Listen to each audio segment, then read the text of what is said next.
The book of 2 Samuel chapter 15. And it came to pass after this, that Absalom prepared him chariots and horses, and 50 men to run before him. And Absalom rose up early, and stood beside the way of the gate, and it was so, that when any man that had a controversy came to the king for judgment, then Absalom called unto him, and said, Of what city art thou? And he said, Thy servant is of one of the tribes of Israel. And Absalom said unto him, See, thy matters are good and right, but there is no man deputed of the king to hear thee.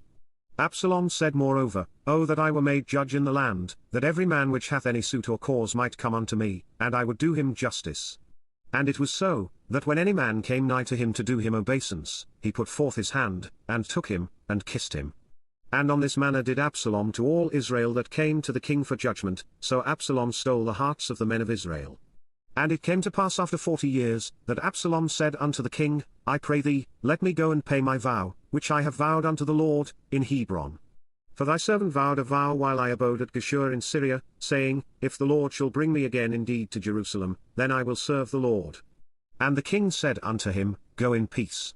So he arose, and went to Hebron.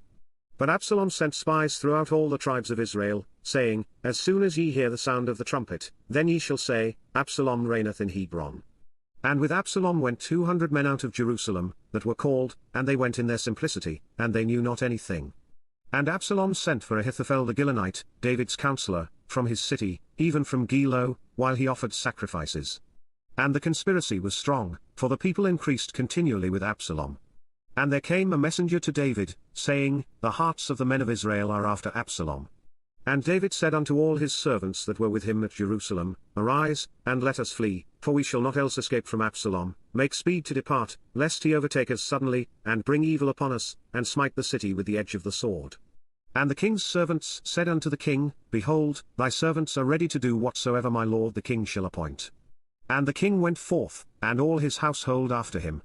And the king left 10 women, which were concubines, to keep the house. And the king went forth, and all the people after him, and tarried in a place that was far off. And all his servants passed on beside him, and all the Kerethites, and all the Pelethites, and all the Gittites, 600 men which came after him from Gath, passed on before the king. Then said the king to Ittai the Gittite, Wherefore goest thou also with us? Return to thy place, and abide with the king, for thou art a stranger, and also an exile. Whereas thou camest but yesterday, should I this day make thee go up and down with us? Seeing I go whither I may, return thou, and take back thy brethren, mercy and truth be with thee.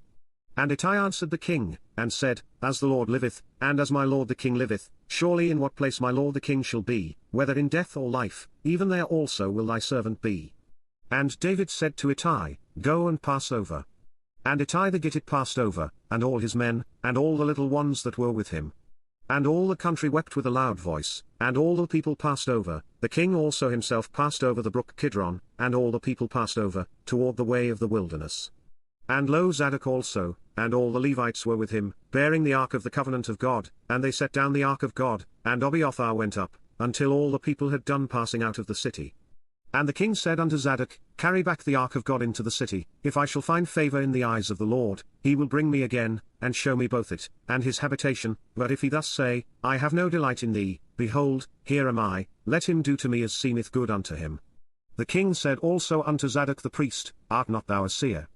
Return into the city in peace, and your 2 sons with you, Ahimaaz thy son, and Jonathan the son of Abiathar. See, I will tarry in the plain of the wilderness, until there come word from you to certify me. Zadok therefore and Abiathar carried the ark of God again to Jerusalem, and they tarried there. And David went up by the ascent of Mount Olivet, and wept as he went up, and had his head covered, and he went barefoot, and all the people that was with him covered every man his head, and they went up, weeping as they went up. And one told David, saying, Ahithophel is among the conspirators with Absalom. And David said, O Lord, I pray thee, turn the counsel of Ahithophel into foolishness. And it came to pass, that when David was come to the top of the mount, where he worshipped God, behold, Hushai the Archite came to meet him with his coat rent, and earth upon his head, unto whom David said, If thou passest on with me, then thou shalt be a burden unto me, but if thou return to the city, and say unto Absalom, I will be thy servant, O king, as I have been thy father's servant hitherto, so will I now also be thy servant, then mayest thou for me defeat the counsel of Ahithophel. And hast thou not there with thee Zadok and Abiathar the priests? Therefore it shall be, that what thing soever thou shalt hear out of the king's house, thou shalt tell it to Zadok and Abiathar the priests. Behold, they have there with them their 2 sons, Ahimaaz Zadok's son, and Jonathan Abiathar's son, and by them ye shall send unto me everything that ye can hear. So Hushai David's friend came into the city, and Absalom came into Jerusalem,